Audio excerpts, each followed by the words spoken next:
정말 가슴에 우리가 한을 품고도 이를 풀지 못할 때는 병이 되는 것을 종종 느끼고 있습니다. 사람들은 흔히 한 맺힌 사연을 안고 죽으면 원혼이 된다고 하고, 그래서 구천을 떠돈다는 그런 미신적인 말을 자주 하곤 합니다.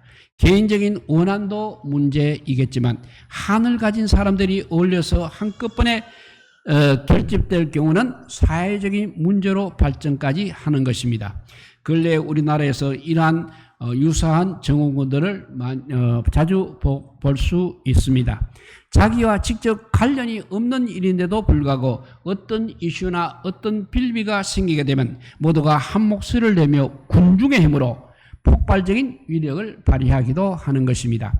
이러므로 먼저 개인이나 집단에 이 한을 가지게 해서는 안 된다는 것입니다. 또 그런 일이, 그 한이 발생될 경우 어떤 형태로든지 그래도 풀 수 있는 방법을 찾아가야 하는 것입니다. 성경에도 오늘 본문의 말씀도 보듯이 억울하게 죽은 영혼들이 그 원함을 풀어달라고 하나님께 기도하는 내용이 있는 것입니다. 우리나라 사람들은 특별히 한이 많은 민족이라고 하고 있습니다. 사람과 사람 사이에 사사로운 원한도 있겠지만 사회적인 통념이나 문화적인 폐 때문에 불가피하게 당하는 경우도 있는 것입니다. 이렇게 한이 맺히는 이유 첫째는 억울함을 당했을 때 한이 맺히는 것입니다. 세상에 억울함을 당하는 일은 정말 헤아릴 수 없이 많이 있습니다. 힘이 없는 자가 힘 있는 자에게 억눌리고 권리를 윤린당하는 경우는 어느 사회나 흔하게 볼 수 있는 일입니다. 권력자가 전행을 일삼으며 민초들에게 무자비하게 박해를 가하게 될 때 거기에 희생되는 사람들과 그 가족들은 정말 억울함과 분노로 한을 품게 되는 것입니다.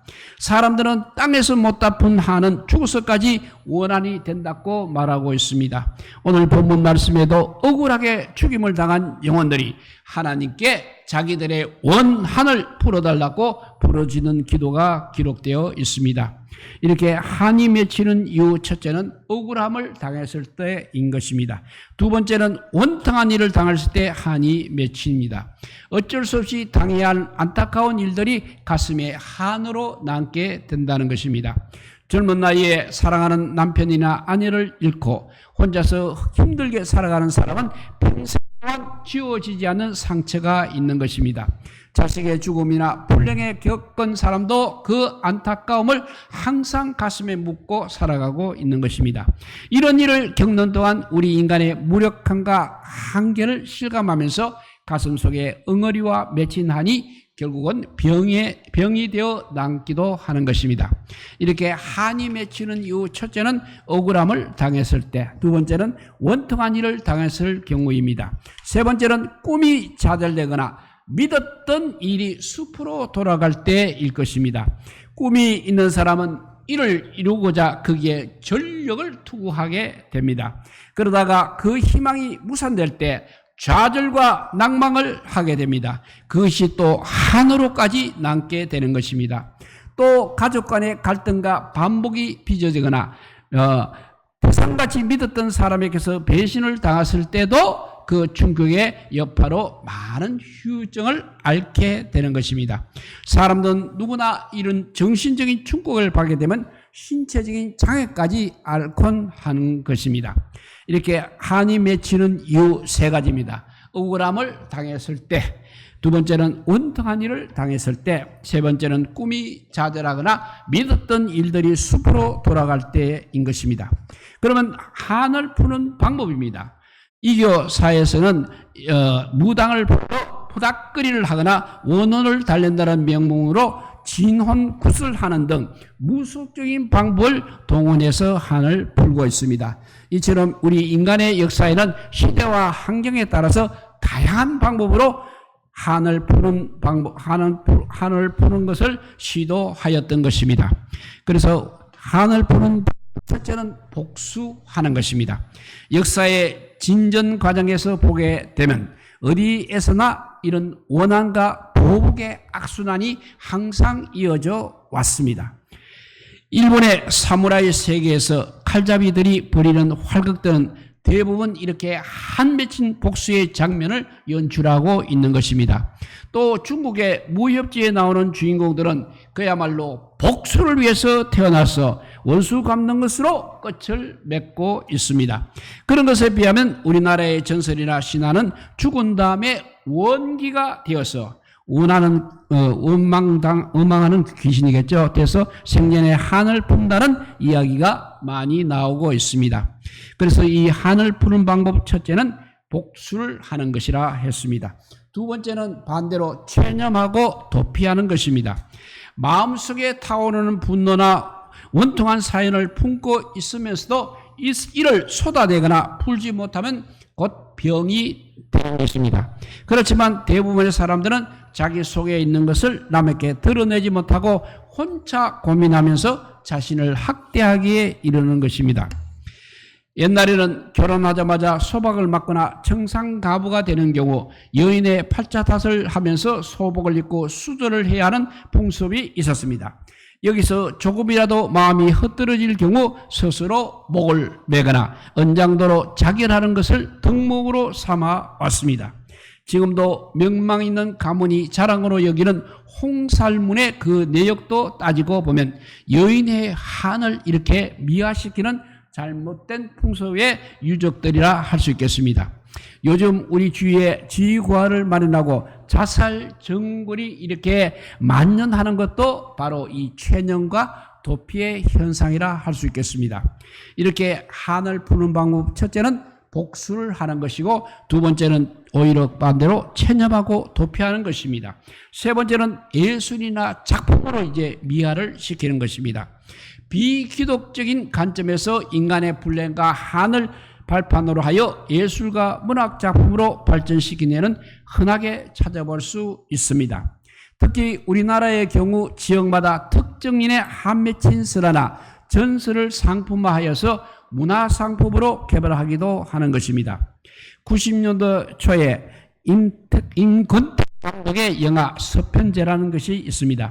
대종상 6개 부문을 석권하면서 대단한 흥행에 성공을 거두었습니다. 거기에 나오는 소리꾼 주인공은 딸의 멀쩡한 눈을 실명시킵니다. 그래서 평생 동안 앞을 못 보는 장님의 한을 소리에 담아 최고의 경지에 이르게 하는 것입니다. 비록 작품 속의 이야기이기는 하지만 이와 같은 것은 매우 비인간적이고 현실성이 없는 내용이라 할 수 있겠습니다. 어떤 이유든 인간의 존엄성을 훼손하거나 이를 이용하는 것은 범죄 행위에 해당하는 것입니다. 이렇게 한이 맺히는 이유 세 가지. 억울함을 당했을 때, 원통한 일을 당할 경우, 그리고 꿈이 좌절되거나 믿었던 일이 숲으로 돌아갈 때라고 했습니다. 그리고 또 이 한을 푸는 방법은 첫째는 복수하는 것, 두 번째는 체념하고 도피하는 것, 세 번째는 예술이나 작품으로 미화시키는 방법입니다. 그리고 만약 세 번째는 한에 대한 성경적 교훈을 살펴보도록 하겠습니다. 성경에는 억울하고 원통한 사연을 가진 사람들이 많이 나오고 있습니다. 생내적으로 기독교인은 의를 추구하다가 핍박을 당하거나 죄가 없어도 애매히 고난을 당하는 경우가 많기 때문에 그렇습니다. 그렇지만 하나님의 백성들은 이를 성경적으로 이해하고 신앙적인 방법으로 항상 다스려야 하는 것입니다. 한에 대한 성경적인 교훈 첫째는 절대 성경에서는 보복을 하지 않는다는 것입니다. 예수님께서 겟세마네 동산에서 기도하시던 중 대제사장이 보낸 하석들에게 잡혀갔습니다. 그때 옆에 있던 베드로가 칼을 빼어 대제사장의 종의 귀를 내리쳤습니다. 그때 예수님께서는 베드로에게 마태복음 26장 51절에 너의 칼을 도로 칼집에 꽂아라. 칼을 가지는 자는 다 칼로 망하느니라고 하셨습니다. 이렇게 보복은 항상 다른 보복을 낳는 악순환으로 이어지게 마련입니다. 사도 바울은 그래서 원수 갚는 것을 하나님께 맡기라고 하였습니다. 그 말씀이 로마서 12장 19절 말씀입니다. 내 사랑하는 자들아, 너희가 친히 원수를 갚지 말고 하나님의 진노하심에 맡기라고 하였습니다. 또 다윗은 그를 죽이려고 날뛰는 사울왕을 목전에 두고도 해치지 않았습니다. 그것은 그가 직접 보복하는 것을 하나님께서 금하셨기 때문인 것입니다. 다윗은 자기가 보복하지 아니해도 하나님께서 알아서 해주실 것을 믿었던 것입니다. 사무엘상 26장 10절에 보면 여호와께서 그를 치시리니 혹 죽을 날이 이르거나 전장에 나가서 망하리라고 하였습니다. 예수님께서도 역시 불의한 재판장에게 억울함을 호소하는 여인의 비유를 말씀하시면서 원한을 가진 사람이 밤낮 하나님께 부르짖게 되면 하나님께서 그것을 풀어주신다고 하셨습니다. 이렇게 한에 대한 성경적 교훈 첫째가 바로 보복을 절대 자기가 하지 않는다는 것입니다. 두 번째는 선으로 악을 이기는 것입니다. 여기에는 기독교 윤리의 중심인 무한한 박의 사상이 깃들어 있습니다. 예수님의 산상복음 마태복음 5장 43절과 44절을 보면 또 너의 이웃을 사랑하고 너의 원수를 미워하라 하였다는 것을 너희가 들었으나 나는 너희에게 이르노니 너희 원수를 사랑하며 너희를 박해하는 자를 위하여 기도하라고 하였습니다. 또 로마서 12장 20절과 21절에 보면 너의 원수가 줄이거든 먹이고 목마르거든 마시게 하라. 그리함으로 너가 숯불을 그 머리에 사 놓으리라. 악에게 지지 말고 선으로 악을 이기라고 하셨습니다. 이런 면에서 가장 훌륭한 인물을 들라면 요셉이 되겠습니다. 요셉은 형들에 의해서 애굽의 종으로 팔려갔습니다. 또 보디발의 아내의 모함으로 억울하게 감옥 생활을 하였습니다. 그렇지만 요셉은 누구를 원망하거나 보복을 꾀하지 않았습니다.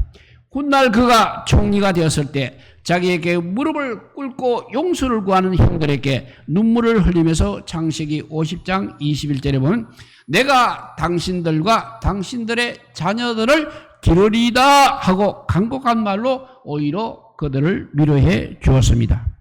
이렇게 한에 대한 성경적 교훈은 첫째, 절대로 보복하지 않는다는 것입니다. 두 번째는 항상 선으로 악을 이기는 것입니다. 세 번째는 그리스도 안에 소망이 있다는 것입니다. 수가성 우물가에 나온 여인은 5번이나 남의 남자를 가로챈 사람입니다. 그 여인은 가슴에 맺힌 엉어리를 그대로 안고 있으면서 오직 메시아가 오시면 모든 것이 해결되리라고 믿었습니다. 결국 그는 예수님을 만나고 순식간에 모든 한이 다 풀어졌습니다. 유대인들이 간음을 하다가 현장에서 붙잡힌 여인을 끌고 나왔습니다. 그들은 율법을 빙자하면서 모두가 돌로 여인을 치렸고 하였습니다. 예수님께서 그때 요한복음 8장 1절에서 9절에 이런 말씀이 있습니다. 너희 중에 죄 없는 자가 먼저 돌로 치라고 하셨습니다. 그러자 모인 사람들은 하나 둘 돌을 내려놓고 자리를 떠났습니다. 그들도 그 여인 이상으로 한을 가지고 있었을 것입니다. 애꿎은 여인 한 사람을 돌로 친다고 그 한은 풀릴 것은 아니라는 것입니다. 또 다른 대상을 찾아 돌을 던지는 악순환만 거듭되었을 것입니다. 모압으로 이사갔던 엘리멜렉의 가정이 몰락한 후에 다시 베들레헴으로 돌아온 나오미와 룻은 한없는 인간의 한많은 인간의 표본입니다. 그들이 예수님으로 묘사되는 보아스를 만남으로써 축복의 신기원을 이루었던 것입니다. 이것이 기독교 복음이라는 것입니다. 사도 바울은 예수님을 알고 나서 인생관이 새로워졌습니다. 그것은 세상의 가치인 예수 그리스도를 소유함으로써 세상의 모든 것을 다 내려놓아도 그 마음의 풍성을 누릴 수 있었기 때문에 그렇습니다. 오늘 말씀을 다시 한번 정리하면 한이 맺히는 이유 세 가지입니다. 억울함을 당했을 때, 원통한 일을 당했을 때, 꿈이 좌절하거나 믿었던 일이 숲으로 돌아갔을 때 한이 맺힙니다.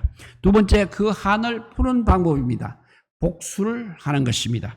두 번째는 체념하고 도피하는 것이고 세 번째는 예술이나 작품으로 미화시키는 것입니다. 그런데 제일 중요한 한에 대한 성경적 교훈 세 가지입니다. 절대 성경에서는 보복하지 않는다고 했습니다. 두 번째, 선으로 악을 이긴다고 했습니다. 그리고 그리스도 안에 소망이 있다고 우리에게 가르쳐주고 있습니다. 우리 모두 이 땅에 살면서 여러 가지 억울한 일이 많이 있을 것입니다. 그럼에도 불구하고 우리가 이렇게 성경적 교훈대로 살아가서 하나님 나라의 복을 쌓아두는 우리 모두가 되시기를 주님의 이름으로 축복드립니다. 사랑의 하나님 감사합니다.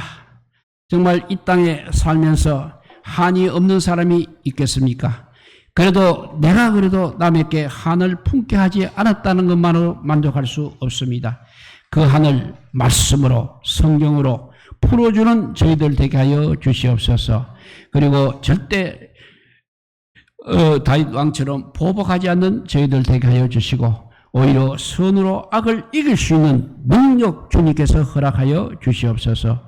그리고 뭐니 해도 예수 그리스도 안에 있으면 오히려 보복보다는 소망이 생긴다는 것을 깨닫게 하여 주시옵소서. 그래서 이 세상을 정말 예수님처럼 살아가는 우리 모두가 되게 하여 주시옵소서. 마지막 날 아버지 주님처럼 사는 주님의 형상을 담게 살아가는 우리의 모습을 주님께서 칭찬해 주실 것입니다. 그때까지 우리가 아버지 이 땅의 모든 모순된 것이나 어긋난 것들을 고쳐나가는 우리 모두가 되게 하여 주시고 많은 사람들에게 예수 그리스도의 복음을 전하는 자 또 아버지 많은 사람들을 주님께로 돌아오게 하는 사명을 감당하기에 부족함이 없는 우리 모두가 되게 하여 주시기를 간절히 빌고 원하올 때 우리 구주 예수 그리스도 이름으로 기도드리옵나이다. 아멘. 찬송가 350자입니다.